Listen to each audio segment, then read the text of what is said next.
Y'all want the real tea? How about that Donald Trump does not give a fudge about mental health?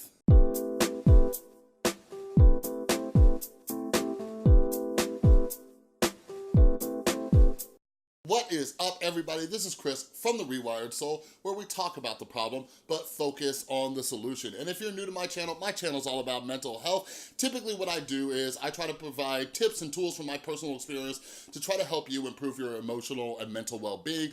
But I also advocate for mental health. So if you're into that stuff, make sure you subscribe and ring that notification bell. So yeah, in this video, we are going to be talking about Donald Trump's actions versus his words when it comes to mental health in the United States, all right? So recently, after the Mueller investigation, Donald Trump has just been on this thing where he's just like going after all these different things, but he's talking about repealing Obamacare again.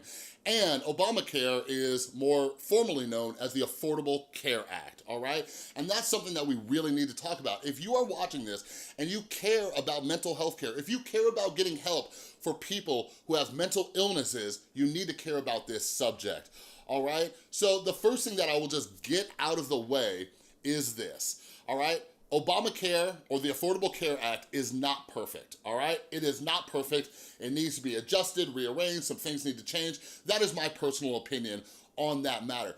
But the issue that I find is that a lot of people are forgetting what the Affordable Care Act did for mental health care, all right? And I put up a poll the other day about how many of you have political anxiety. A lot of you said you do, and I was actually surprised. And a lot of you just are afraid to talk about anything political because it turns into a fight. I will be doing a video on that, all right? So do me a favor, down in the comments below, please try to be respectful of each other. Like, the main thing I just want to talk about is, you know, I've seen a problem over the last few years where people can no longer have a debate or conversation with opposing views without it escalating into something purely ridiculous and childish. So just try to, you know, have an adult conversation, share points of views and all that, all right? So yeah, let's get into this. So again, Donald Trump is going after the Affordable Care Act again, and he wants to repeal it, all right? So let's talk about this. So when the Affordable Care Act went into play, there was a part of it that is for people with mental health issues. So this first article I wanna read a clip for you from is from mentalhealth.gov, okay? And it's a Q&A, and it says, does the Affordable Care Act require insurance plans to cover mental health benefits? Answer, as of 2014, most individual and small group health insurance plans, including plans sold on the marketplace, are required to cover mental health and substance use disorder services. Medicaid alternative benefit plans also must cover mental health and substance abuse disorder services. These plans must have coverages of essential health benefits, which include 10 categories of benefits as defined under the healthcare law. One of those categories is mental health and substance use disorder services. Another is rehabilitative and habilitative services. Additionally, these plans must comply with mental health and substance use parity requirements as set forth in MHPAEA, meaning coverage for mental health and substance use services generally cannot be more restrictive than coverage for medical and surgical services. So what does that mean? What does that mean? What that means is the Affordable Care Act, by law, insurance companies have to cover mental health care, which includes substance abuse treatment, all right? Like, think about that. Like, I don't think people necessarily understand. So there is this huge debate going on, which a lot of people aren't even aware of, when it comes to mental health issues and substance abuse issues, where there are people out there who don't think that, you know, they don't think that science exists. They don't think that mental health care is necessary. There are people who don't think substance abuse, you know, should be covered under treatment because a lot of the blame goes towards the addict. That's a whole stigma with drug and alcohol addiction. So with the Affordable Care Act, when that got implemented, they said, yo, health insurance companies, you have to cover it. You have to cover mental health care. So if the Affordable Care Act, AKA Obamacare, gets fully repealed by Donald Trump, insurance companies are no longer held by the law to provide you with mental health care, all right? So like right now, it's not even that great. A lot of you know I was working in a drug and alcohol treatment center for a little over 3 years. That place was expensive. People who had the best health insurance to go there, some of them were still paying thousands of dollars for their copay or deductible. All right, think about that. So it's not even that great. So although they have to cover it, some people were still paying like $5,000 out of pocket, all right?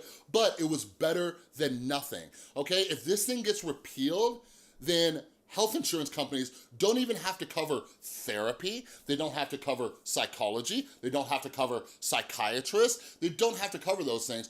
And then you have to wonder, like, does this affect, medications? Like me personally, I am on an antidepressant, anti-anxiety medication called Lexapro, okay? Will it affect that? So you guys, we need to keep this stuff in mind. All right, so this next piece is from the American Psychiatric Association. So when the Affordable Care Act went into place, let's talk about, did it actually help people? What were the benefits of it? So a quote from this article says, researchers led by Kathleen C. Thomas, PhD, with the University of North Carolina, Chapel Hill, examined the impact of mental health reform for people with mental illness.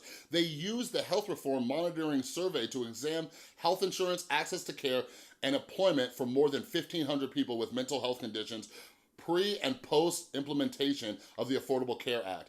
They compared survey results from 2013 before the Affordable Care Act implementation, health insurance marketplaces in 2013, and federal support for state Medicaid expansion in 2014, to a similar sample in 2016 after the implementation of the Affordable Care Act. After implementation, people with mental health conditions were more likely to be insured, 5% uninsured versus 13%. They were also less likely to report the cost of mental health care as a reason for not getting needed care, 17% versus 21%. They were also more likely to report having usual source of care, 82% versus 76%. These effects were experienced in states with Medicaid expansion and those without. The increased accesses to care in non-expansion states may have resulted from improved coverage of mental health services and services to help with daily living skills, such as occupational and physical therapy, under the Affordable Care Act, the authors suggest. The authors conclude that the findings highlight the important improvements in health insurance coverage and access to care achieved through Affordable Care Act reforms for people with mental health conditions. The gains in both non-expansion and expansion states underscores the importance of improvements in the quality of health insurance coverage, such as mental health parity.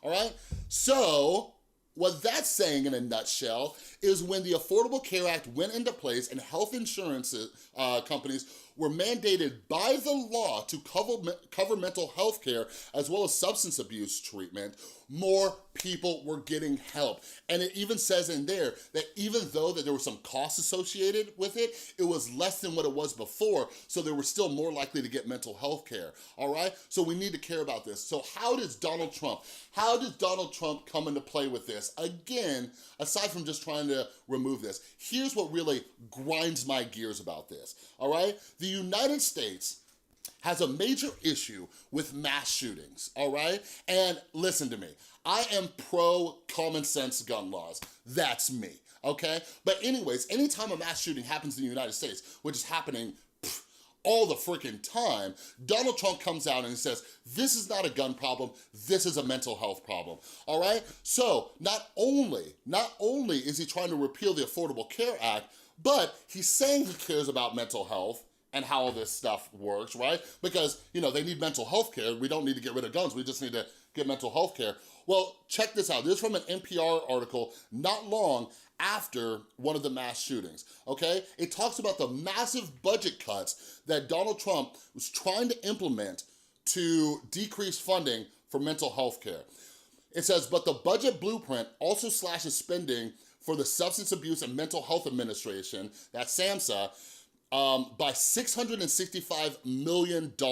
Additionally, Bloomberg reported the National Institute of Mental Health would see a 30% reduction in funding, a $500 million decrease in 2019. Do you guys understand? Are you guys following me here? He's saying, oh, it's not a gun problem, it's a mental health problem. But hey, let's take away over $500 million in funding for mental health. And the National Institute of Mental Health, that is the government agency that does studies to try to help people like you and me and everybody else with our mental health conditions by putting money towards research to understand depression more, to understand anxiety more, to understand schizophrenia more, to understand bipolar disorder more, to understand borderline personality disorder more. They're trying to find more solutions for all of us to make our lives better, and you got Donald Trump over here trying to cut funding for it. So when it comes to the mass shootings in America, even if he says it's not a gun problem, it's a mental health problem, he is not adequately funding mental health programs to help people before they get to that point. Or even more importantly, the victims, the survivors, the family members of the people who involved in those shootings. Those people have been traumatized and need mental health care as well, all right? So nobody likes talking about politics, but I really want you guys to think about this because politics are coming into the conversation, and I don't, even if you don't care about, all these other little aspects of it, like trade deals and, tax reform and all those, we need to care about mental health care. If you're on my channel, if you're watching this video, there is a small part of you that cares about mental health, so you need to think about this. Whether Donald Trump, is getting reelected or any other candidates from either side of the party, you need to pay attention to what they are talking about when it comes to mental health care. And why does this matter?